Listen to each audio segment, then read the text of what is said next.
No programa de hoje, vamos discutir um assunto delicado: o uso do álcool e as escrituras sagradas, especialmente o vinho.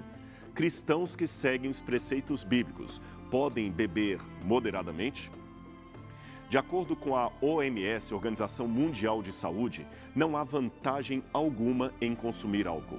No mundo, o uso prejudicial de bebidas alcoólicas está relacionado com 22% dos suicídios, 22% da violência interpessoal, 15% das lesões causadas no trânsito, 30% dos cânceres de boca e garganta, 25% das pancreatites, 12% dos casos de tuberculose, 10% dos cânceres de intestino grosso, 8% dos cânceres de mama, 8% das doenças cardíacas e 50% dos casos de cirrose.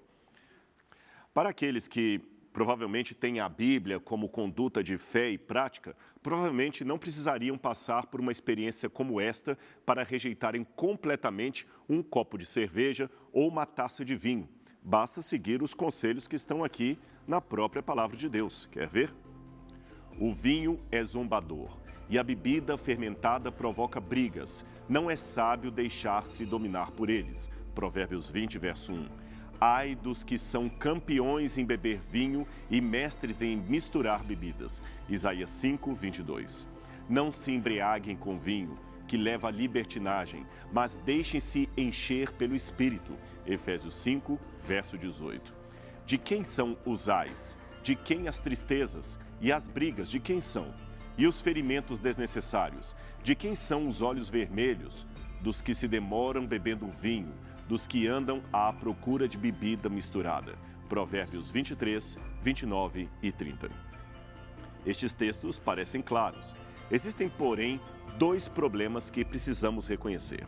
O primeiro é que muitos teólogos, ao lerem estes e outros textos bíblicos, chegam à conclusão de que a Bíblia não proíbe a bebida nem prescreve a abstinência, salvo em alguns casos. O que ela condena é a embriaguez.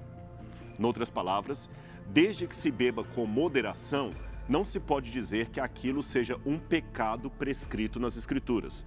Um texto muito usado para sustentar esta ideia é o que está em Eclesiastes, capítulo 10, verso 19, que diz: O banquete é feito para divertir, e o vinho torna a vida alegre, mas isto tudo se paga com dinheiro.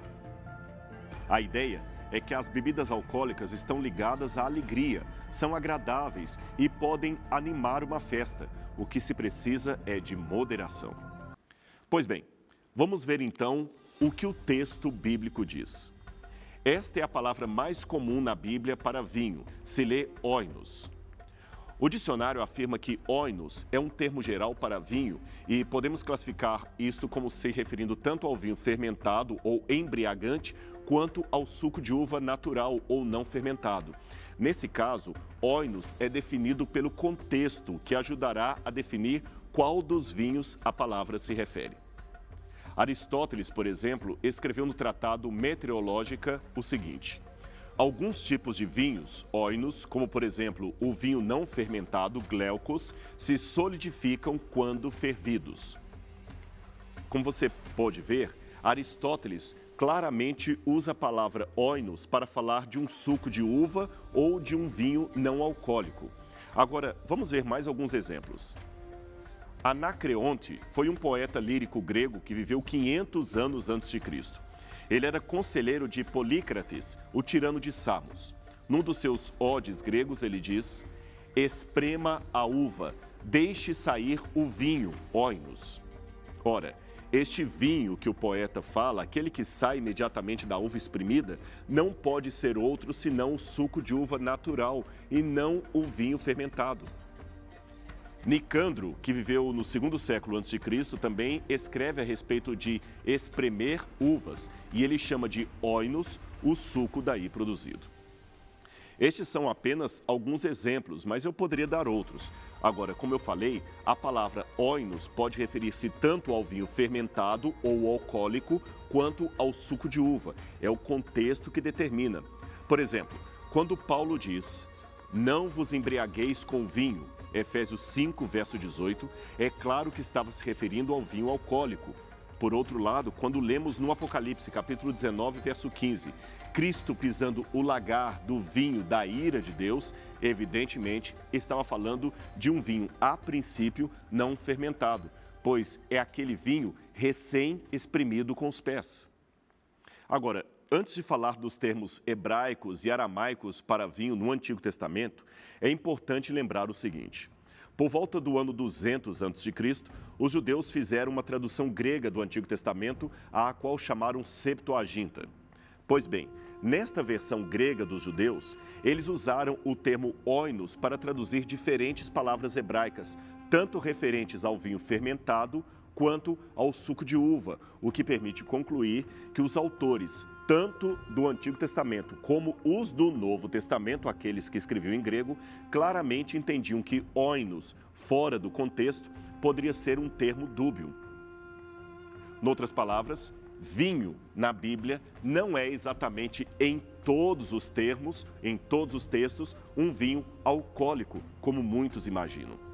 Agora, é claro que existem também outras palavras gregas mais raramente usadas e que são inequívocas para falar do vinho fermentado ou não fermentado. Por exemplo, gleukos, que aparece em Atos 2, verso 13, e síkera, que aparece em Lucas, capítulo 1, verso 15. No Antigo Testamento, temos o termo aramaico ramar, que aparece em Esdras, capítulo 6, verso 9, e Daniel, capítulo 5, 1 a 4. O contexto ali não deixa dúvida de que se trata de uma bebida fermentada, uma bebida embriagante. Também no Antigo Testamento, existem várias outras palavras para falar do vinho, e muitas são claramente referentes à bebida alcoólica. Por isso, não preciso me delongar nelas, mas vamos falar das principais. Yain e tirosh. Yain é a palavra que mais aparece no Antigo Testamento, em pelo menos 140 passagens. Como oinos, ela também é dúbia e pode significar tanto o vinho alcoólico como o suco de uva. Novamente, é o contexto que vai nos dizer o seu significado. Por exemplo, em Gênesis capítulo 9, verso 1, diz que Noé, bebendo do vinho, Yain, embriagou-se, portanto, era um vinho alcoólico. Mas em Lamentações capítulo 2, verso 12, fala de meninos e crianças de peito, carentes de pão e vinho, novamente Yain. Logicamente, só poderia estar falando do suco de uva não fermentado, pois o vinho não seria dado a crianças. Os hebreus também tinham a palavra tirosh para referir-se desta vez exclusivamente ao suco de uva não fermentado. Esta, inequivocadamente, não se refere a uma bebida embriagante. Agora, voltando a falar da versão grega da Septuaginta, ambas as palavras tirosh e yain são traduzidas por oinos, o que torna o termo ainda mais dúbio, um tanto confuso.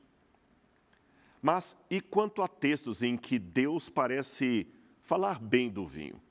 A palavra que aparece ali não é tirosh, vinho não fermentado, e sim a dúbia palavra yain. Por exemplo, Eclesiastes capítulo 9, verso 7, é um desses textos. Ali diz: vai, pois, come com alegria o teu pão e bebe o teu vinho com coração contente, pois há muito Deus se agrada das tuas obras.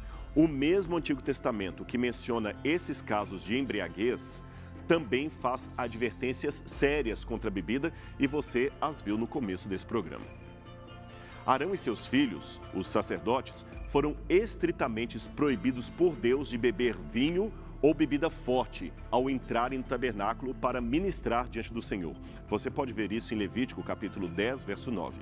Embora não tenhamos todos os detalhes da história, podemos afirmar que tanto os que viviam na Mesopotâmia quanto no Egito e Canaã apreciavam muito bebidas alcoólicas, especialmente cerveja e outros derivados da destilação de cereais envelhecidos. Como se vê nessa pintura, até as crianças bebiam cerveja regularmente ao lado de suas mães no Antigo Egito. Nesse outro quadro, uma jovem princesa é servida por outra escrava.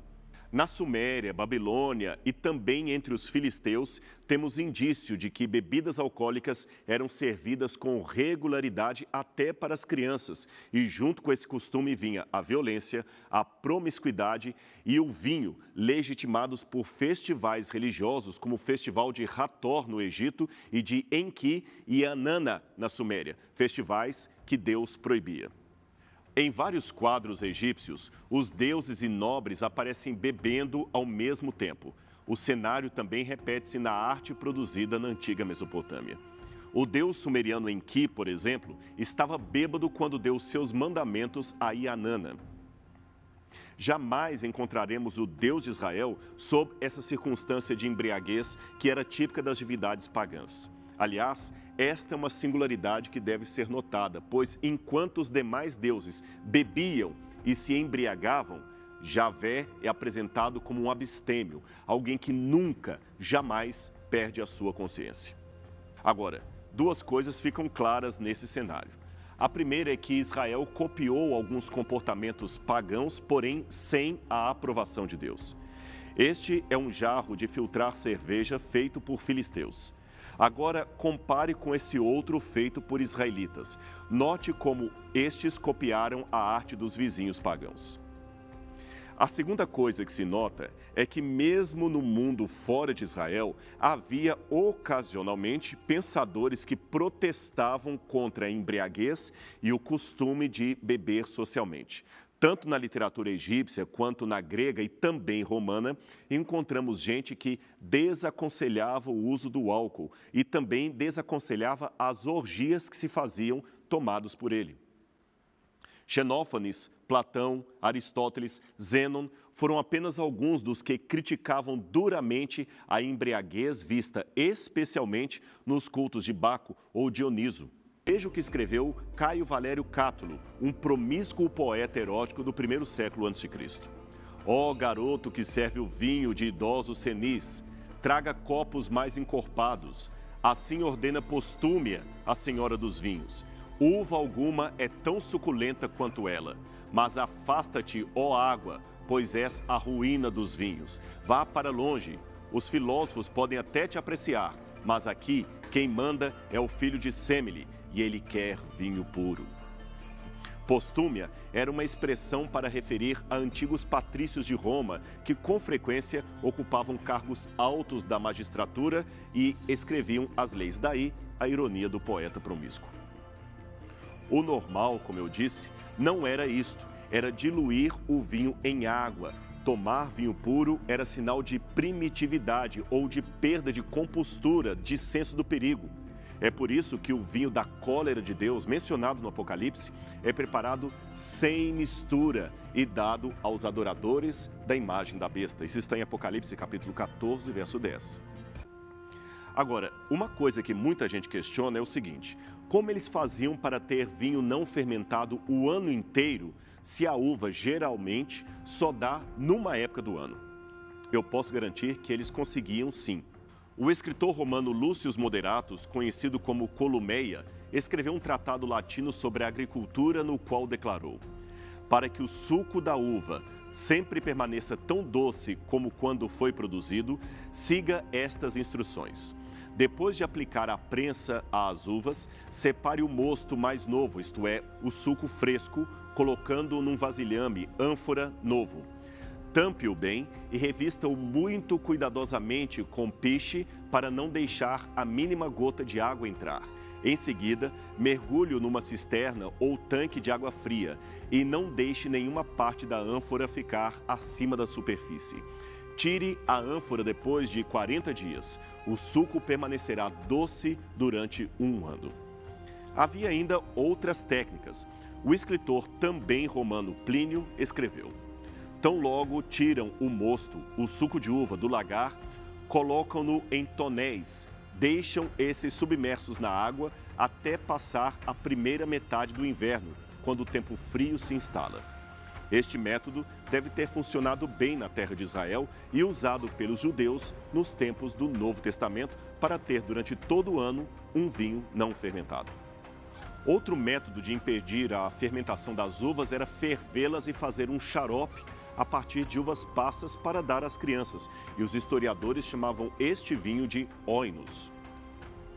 Não há por que, então, pensar que os vinhos usados no Novo Testamento eram fermentados, no sentido de dizer que Deus permitiu o uso moderado do álcool.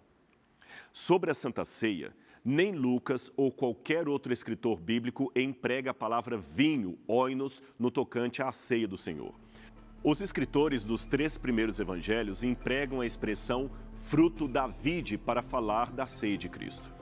Ora, o vinho não fermentado é o único fruto da vide verdadeiramente natural. Ademais, na cerimônia da Páscoa não deveria haver nenhum fermento em nenhum compartimento da casa. Afinal de contas, o fermento era símbolo do pecado.